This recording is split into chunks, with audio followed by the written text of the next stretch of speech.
Bismillahirrahmanirrahim. Yang saya hormati ayahanda tercinta sekaligus pembimbing mata kuliah Ulumul Quran, yakni Bapak Muhammad Sofia, Magister Pendidikan. Assalamualaikum warahmatullahi wabarakatuh. Perkenalkan, nama saya Izyan Nasrullah Mahadana dengan nomor induk mahasiswa 12120200125 dari Fakultas Tarbiyah dan Keguruan jurusan Pendidikan Agama Islam, yang akan mempresentasikan dalam konteks video membahas tentang pengertian dasar ciri contoh pendapat para ulama tentang muhkam mutasyabih.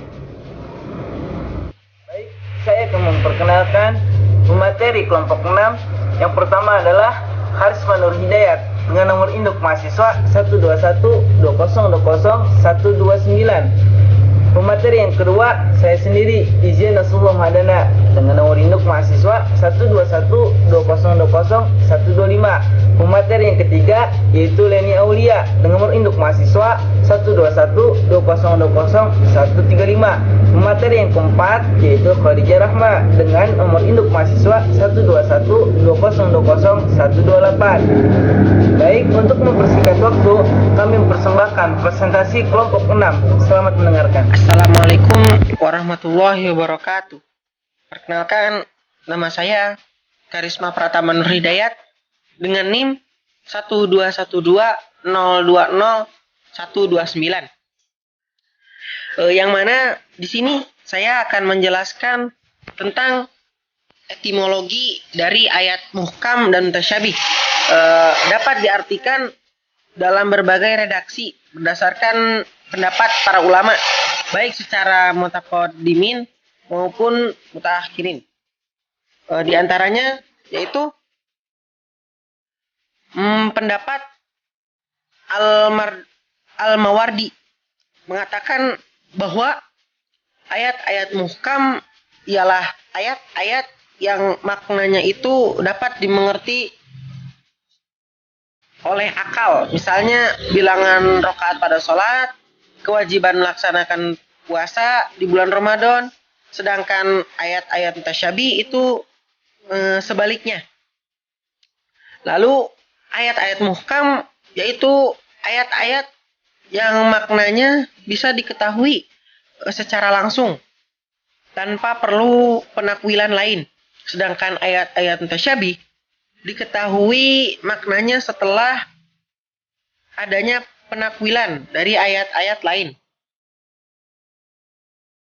Selanjutnya, ayat-ayat muhkam adalah ayat-ayat yang lafadznya itu tidak berulang-ulang. Sedangkan ayat-ayat mutasyabih lafadznya itu berulang-ulang. Lalu ayat-ayat muhkam merupakan ayat-ayat yang berisi tentang kefarduan, ancaman, serta janji. Sedangkan ayat-ayat mutasyabih berisi tentang kisah-kisah dan perumpamaan. Selanjutnya, menurut Imam Ar-Razi, ayat-ayat muhkam adalah ayat-ayat yang maksud dan lafalnya itu jelas dan kuat, sedangkan ayat-ayat mutasyabih masih lemah dari sifat dan sifatnya pun samar, sehingga untuk memahaminya perlu pentakwilan. Menurut pendapat golongan dari Ahlus Sunnah, ayat-ayat muhkam ialah ayat-ayat yang dapat diketahui maksudnya dengan jelas, baik karena sudah diketahui maknanya ataupun karena ditakwilkan. Sedangkan ayat-ayat mutasyabih adalah ayat-ayat yang maknanya hanya Allah yang mengerti, seumpamanya hari kiamat dan kemunculan Dajjal. Berdasarkan pendapat yang dikemukakan oleh Ibnu Abbas, ayat muhkam adalah ayat yang tidak menggambarkan arti lain, sedangkan ayat mutasyabih adalah ayat yang kemungkinan dari sisi lain memiliki banyak arti. Lalu mayoritas ulama ahlul fikih mengatakan bahwa ayat muhkam adalah ayat yang lafadznya tidak bisa ditakwilkan lebih dari satu makna saja, sedangkan ayat mutasyabih adalah ayat yang lafadznya dan artinya bisa ditakwilkan ke dalam beberapa arti. Dari seginya pun masih ada kesamaan. Misalnya tentang masalah surga. Nah, dari beberapa pendapat di atas dapat disimpulkan bahwa ayat muhkam ialah ayat yang sudah jelas dari segi lafaz maupun makna, sehingga tidak akan menyebabkan keraguan serta kekeliruan bagi orang yang mampu memahaminya. Sedangkan ayat-ayat tasyabih adalah ayat-ayat kumpulan dari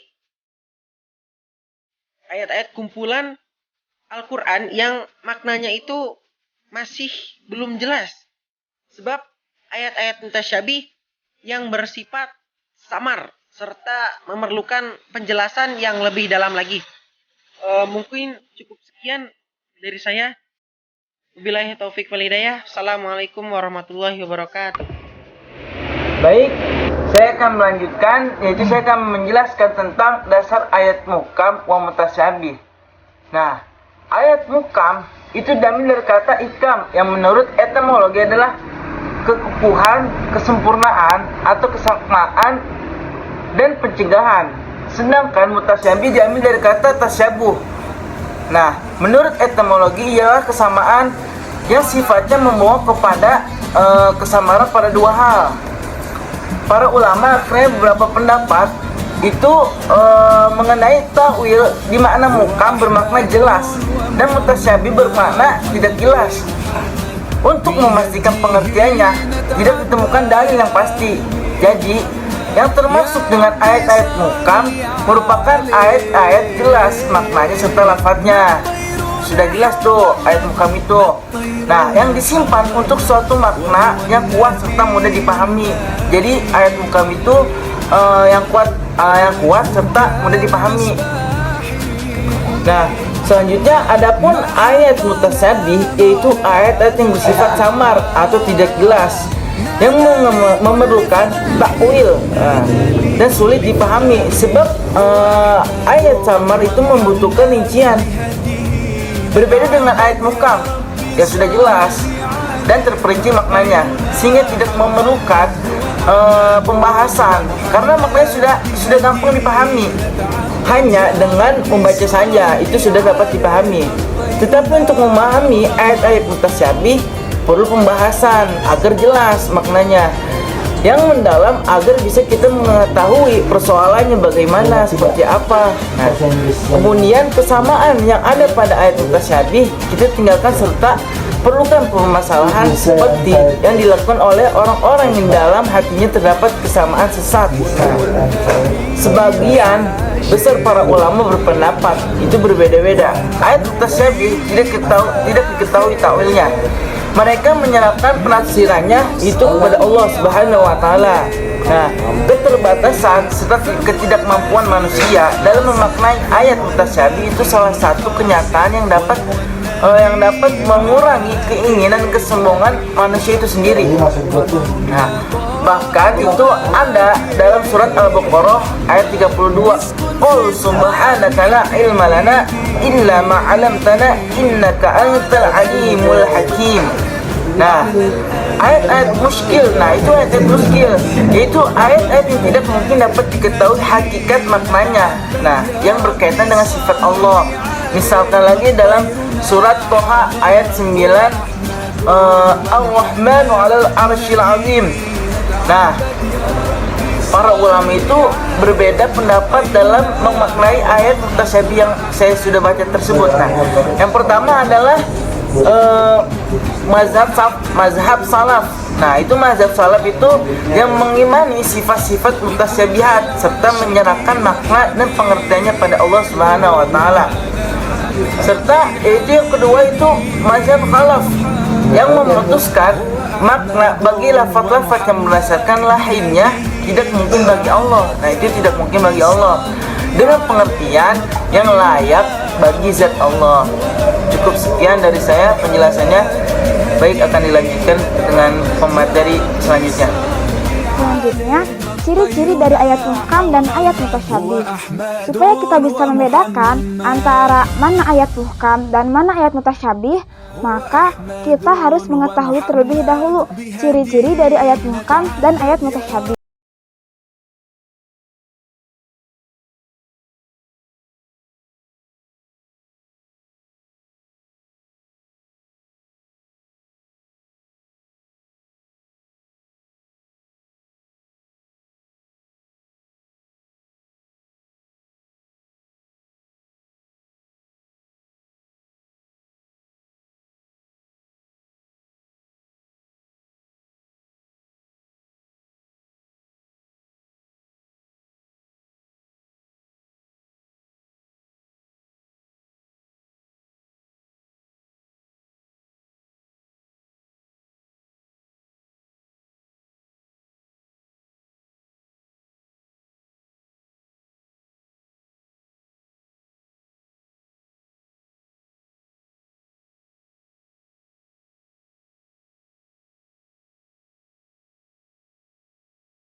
Ayat 43 yang berbunyi, A'udzubillahi minasyaitonirrajim.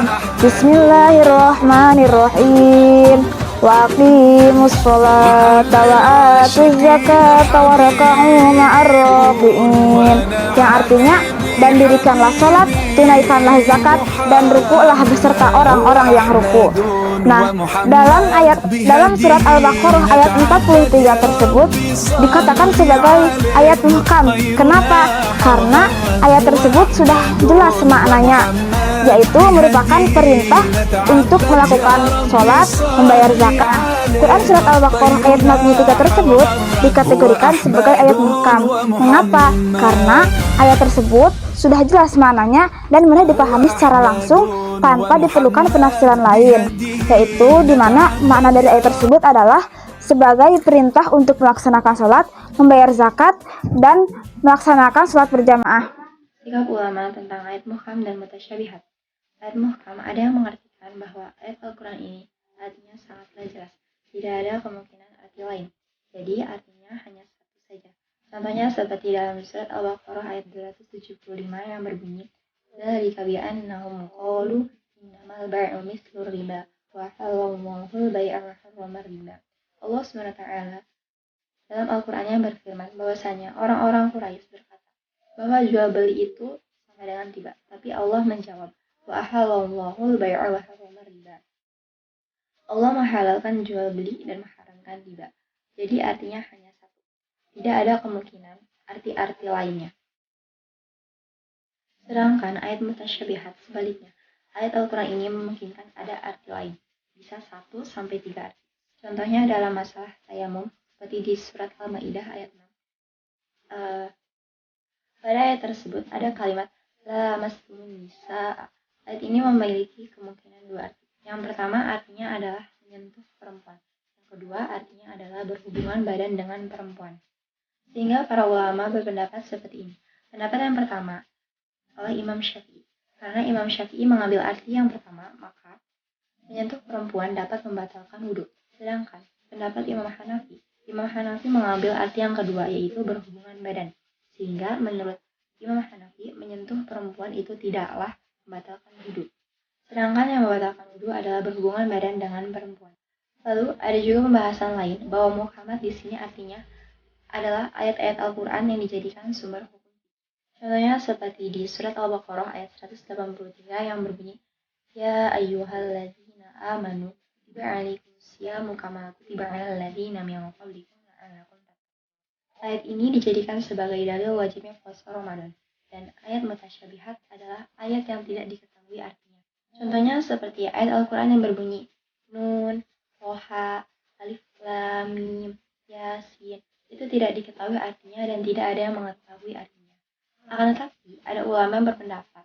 Ada yang mengatakan bahwa yang tahu artinya itu hanyalah Allah Subhanahu wa Ta'ala. Ada juga ulama yang berpendapat bahwa yang mengetahui artinya itu adalah Allah Subhanahu wa Ta'ala dan para ulama-ulama yang diberikan ilmu oleh Allah Subhanahu wa Ta'ala. Munculnya perbedaan ini seperti dalam surat Al-Imran ayat 7, "Wa ma ya'lamu ta'wilahu illallah warrasikhuna fil ilmi." Kalau ulama yang mengatakan takwilannya hanya Allah yang mengetahui, maka beliau membacanya "Wa ma ya'lamu ta'wilahu illallah." Jadi harus diwakafkan. Jika takwilannya hanya Allah yang mengetahui penjelasan dari ayat mutasyabihatnya, maka ulama mengatakan yang tahu hanya Allah saja. Itu adalah pendapat pertama. Adapun ulama yang lain berpendapat untuk tidak mewakafkan dan melanjutkan ayat tersebut menjadi "Wa ma ya'lamu ta'wilahu illallah warrasikhuna fil ilmi." Maka yang mengetahui penjelasan ayat mutasyabihat adalah Allah dan para ulama yang diberi ilmu oleh Allah SWT. Itu adalah pendapat yang kedua. Maka dari itu, karena wakaf ulama bisa berpendapat. Jika kita mengaji ilmu tafsir, misalkan Toha, maka ulama tafsir itu hanya mengartikan hanya Allah yang mengetahui artinya. Karena ulama ini mengikuti pendapat pertama. Adapun ulama yang menafsirkan Toha dengan pendapat yang kedua, mengetahui ayat mutasyabihat hanya Allah dan ulama. Berarti ulama ini berani menafsirkan bahwa yang dimaksud Toha itu sebagai Nabi Muhammad SAW. Yang lanjutannya ayatnya Ma anzalna 'alaikal Qur'ana litashqa, yang artinya kami tidak menurunkan Al-Quran ini kepadamu Muhammad agar engkau menjadi susah. Cukup sekian dari kelompok 6.